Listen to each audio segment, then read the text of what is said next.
स्वागत है आप सभी का हमारे YouTube चैनल में। आज हम NCERT क्लास 9 लोकतांत्रिक राजनीति के अध्याय 1 लोकतंत्र क्या और लोकतंत्र क्यों के प्रश्नों को सॉल्व करेंगे। तो आगे बढ़ने से पहले अगर आपने हमारे YouTube चैनल को अभी तक सब्सक्राइब नहीं किया है तो सब्सक्राइब करके बेल आइकन प्रेस कर लीजिए ताकि हमारे आने वाले वीडियो का नोटिफिकेशन सबसे पहले आपको मिल सके। तो चलिए शुरू करते हैं और देखते हैं कि कौन कौन से प्रश्न है और उसके उत्तर क्या होंगे। इसमें पहला प्रश्न, यहाँ 4 देशों के बारे में कुछ सूचनाएं हैं। इन सूचनाओं के बारे में आप इस देश का वर्गीकरण किस तरह करेंगे। इनके सामने लोकतांत्रिक, अलोकतांत्रिक और पक्का नहीं लिखे। इसमें पहला प्रश्न, देश का जो लोग देश के आधिकारिक धर्म को नहीं मानते उन्हें वोट डालने का अधिकार नहीं है। इसका उत्तर है अलोकतांत्रिक। अगला प्रश्न, देश का एक ही पार्टी पिछले 20 वर्षों से चुनाव जीतती आ रही है। इसका उत्तर है पक्का नहीं। अगला प्रश्न, देश का पिछले 3 चुनावों में शासक दल को पराजय का मुंह देखना पड़ा है। इसका उत्तर है लोकतांत्रिक। अगला प्रश्न, देश घा यहाँ स्वतंत्र चुनाव आयोग नहीं है। इसका उत्तर है अलोकतांत्रिक। अगला प्रश्न, यहाँ 4 अन्य देशों के बारे में कुछ सूचनाएं दी गई है। इन सूचनाओं के आधार पर इन देशों का वर्गीकरण आप किस तरह करेंगे। इनके आगे लोकतांत्रिक, अलोकतांत्रिक और पक्का नहीं लिखे। इसमें पहला है, देश चा संसद सेना प्रमुख की मंजूरी के बिना सेना के बारे में कोई कानून नहीं बना सकती। इसका उत्तर है अलोकतांत्रिक। अगला प्रश्न, देश छा संसद न्यायपालिका के अधिकारों में कटौती का कानून नहीं बना सकती। इसका उत्तर है लोकतांत्रिक। अगला प्रश्न, देश जा देश के नेता बिना पड़ोसी देश की अनुमति के किसी और देश से संधि नहीं कर सकते। इसका भी उत्तर है अलोकतांत्रिक। अगला प्रश्न, देश घा झा देश के सारे आर्थिक फैसले केंद्रीय बैंक के अधिकारी करते हैं जिसे मंत्री भी नहीं बदल सकते। इसका भी उत्तर है अलोकतांत्रिक।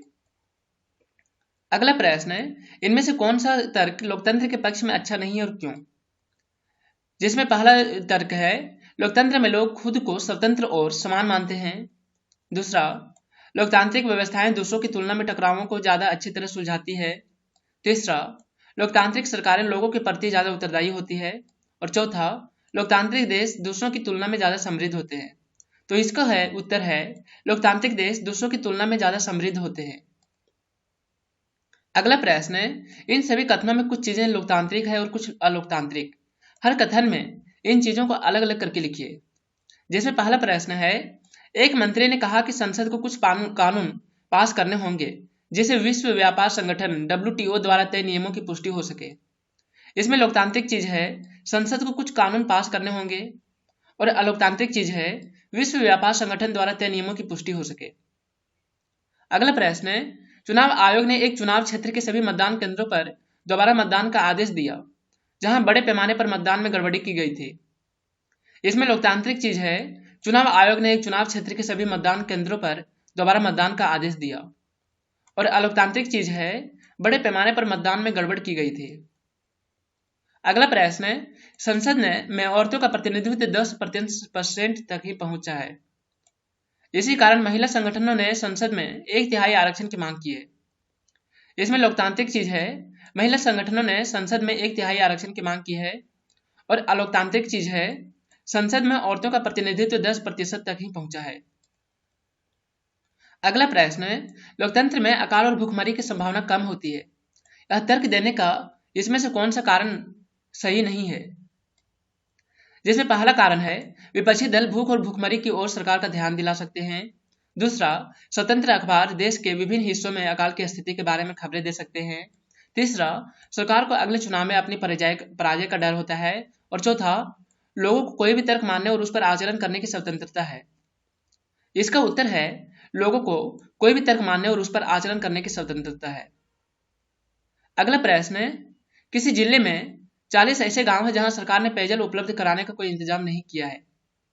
इन गांव के लोगों ने एक बैठक की और अपनी जरूरतों की ओर सरकार का ध्यान दिलाने के लिए कई तरीकों पर विचार किया। इनमें से कौन सा तरीका लोकतांत्रिक नहीं है।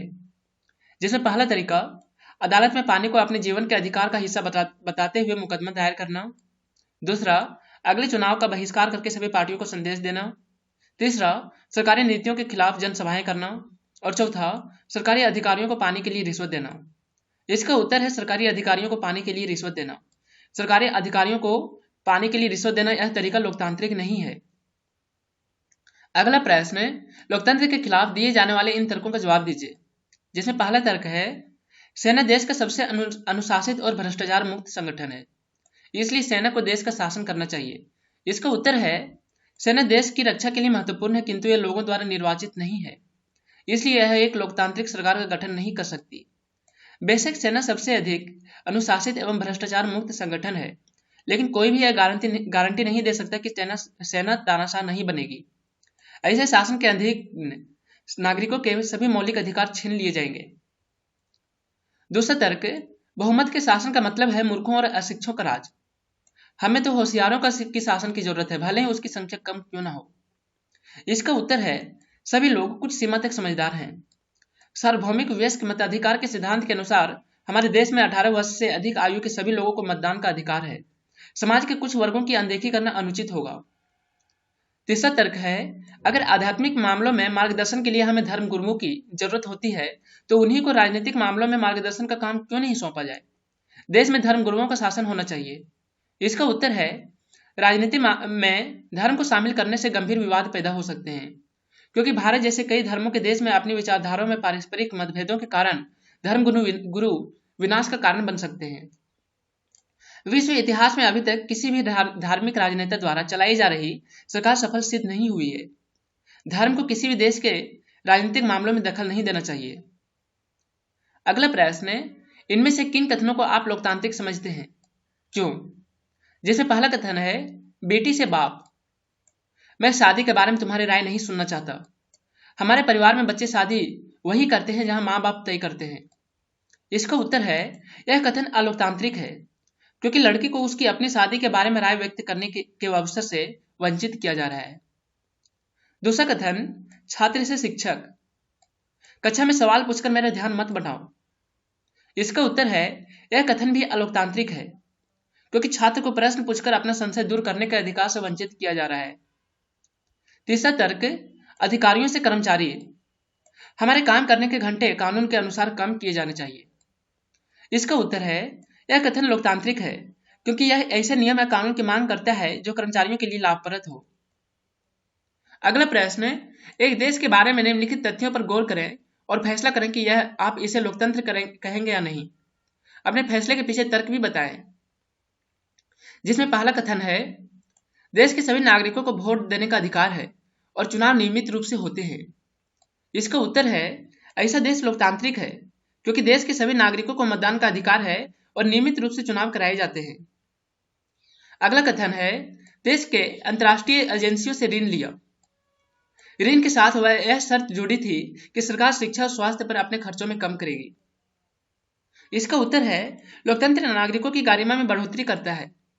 एक लोकतांत्रिक सरकार नागरिकों के कल्याण के लिए कार्य करती है। शिक्षा और अधिकार पर अपने खर्चों में कभी कमी करना लोगों के लिए कल्याणकारी नहीं होगा। इसलिए ऐसे देश को लोकतांत्रिक नहीं कहा जा सकता, क्योंकि कोई भी लोकतांत्रिक देश शिक्षा और स्वास्थ्य पर अपने खर्चों में कमी के लिए सहमत नहीं होगा। अगला तर्क, लोग 7 से ज्यादा भाषाएं बोलते हैं, पर शिक्षा का माध्यम सिर्फ एक भाषा है, जिसे देश के 52% लोग बोलते हैं। इसका उत्तर है, राष्ट्रभाषा एक भाषा हो सकती है, क्योंकि ऐसी चीज व्यापक स्तर पर राष्ट्रीय एकता लाती है, किंतु अन्य भाषाओं को भी उनके संबंधित क्षेत्र में प्रोत्साहित करना चाहिए। मेरा विचार है, यह अलोकतांत्रिक नहीं है। अगला प्रश्न है, अमेरिका के बारे में 2004 में आई एक रिपोर्ट के अनुसार वहां के समाज में असमानता बढ़ती जा रही है। आमदनी की असमानता लोकतांत्रिक प्रक्रिया में विभिन्न वर्गों की भागीदारी घटने बढ़ने के रूप में भी सामने आई है। इन समूहों की सरकार के फैसलों पर असर डालने की क्षमता भी इससे प्रभावित हुई है। इस रिपोर्ट की मुख्य बातें थी, सन 2004 में एक औसत अश्वेत परिवार की आमदनी $100 थी, जबकि गोरे परिवार की आमदनी $162। औसत गोरे परिवार के पास अश्वेत परिवार से 12 गुना ज्यादा संपत्ति थी। राष्ट्रपति चुनाव में $75,000 से ज्यादा आमदनी वाले परिवारों के प्रत्येक 10 में से 9 लोगों ने वोट डाले थे। यही लोग आमदनी के हिसाब से समाज के ऊपरी 20% में आते हैं। दूसरी ओर $15,000 से कम आमदनी वाले परिवारों के प्रत्येक 10 में से सिर्फ 5 लोगों ने ही वोट डाले। आमदनी के हिसाब से ये लोग सबसे निचले 20% हिस्से में आते हैं। राजनीतिक दलों का करीब 95% चंदा अमीर परिवारों से आता है।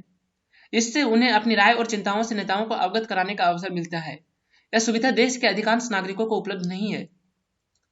जब गरीब लोग राजनीति में कम भागीदारी करते हैं तो सरकार भी उनकी चिंताओं पर कम ध्यान देती है। गरीबी दूर करना, रोजगार देना, उनकी शिक्षा, स्वास्थ्य और आवास की व्यवस्था करने पर उतना ध्यान नहीं दिया जाता जितना दिया जाना चाहिए। राजनीति अक्सर अमीरों और व्यापारियों की चिंता पर ही नियमित रूप से गौर करते हैं। इस रिपोर्ट की सूचनाओं को आधार बनाकर और भारत के उदाहरण देते हुए लोकतंत्र और गरीबी पर एक लेख लिखें। इसका उत्तर है, इसमें कोई विवाद नहीं है कि गरीबी का लोकतंत्र पर सीधा एवं गहरा प्रभाव पड़ता है। एक अश्वेत परिवार किसी श्वेत परिवार के मुकाबले बहुत कम कमाता है, इसलिए उनकी कमाई में असमानता उनके मतदान पैटर्न में साफ झलकती है। राष्ट्रपति के चुनाव में $75,000 या उससे अधिक की आय वाले 10 में से 9 लोगों ने ही मतदान किया था, जबकि $15,000 से कम आय वाले 10 में से सिर्फ 5 लोगों ने ही मतदान किया। इतना ही नहीं, उनकी आय में अंतर सरकार द्वारा लिए जाने वाले निर्णयों को प्रभावित करने की योग्यता भी निर्धारित करती है, क्योंकि राजनीतिक दलों को दिए जाने वाले चंदे का 95% हिस्सा अमीर लोगों से आता है। इसलिए वे राजनीतिक दलों के निर्णयों को प्रभावित करने के लिए अधिकतर कम आय वाले नागरिकों की अपेक्षा बेहतर स्थिति में थे। क्योंकि गरीब लोग राजनीति में कम भाग लेते हैं, इसलिए सरकार उनकी ओर एवं इनकी शिक्षा, स्वास्थ्य, रोजगार, निवास की समस्या तथा भुखमरी की ओर कम ध्यान देती है। विभिन्न राजनेताओं द्वारा निर्मित सरकार अक्सर अमीरों और व्यापारियों की चिंताओं पर ही ध्यान देते हैं। अमेरिका की तरह भारत में भी विभिन्न राजनीतिक दल अमीर लोगों की समस्याओं पर ही अधिक ध्यान देते हैं, क्योंकि उनको दिए जाने वाले चंदे की राशि का अधिकतर भाग उन्हीं से आता है। आपको ये वीडियो कैसा लगा है हमें कमेंट में जरूर बताएं, और अगर वीडियो अच्छा लगे तो इसे लाइक कीजिए, दोस्तों के साथ शेयर कीजिए, और अगर आपने हमारे YouTube चैनल को अभी तक सब्सक्राइब नहीं किया है तो सब्सक्राइब करके बेल आइकन प्रेस कर लीजिए, ताकि हमारे आने वाले वीडियो का नोटिफिकेशन सबसे पहले आपको मिल सके।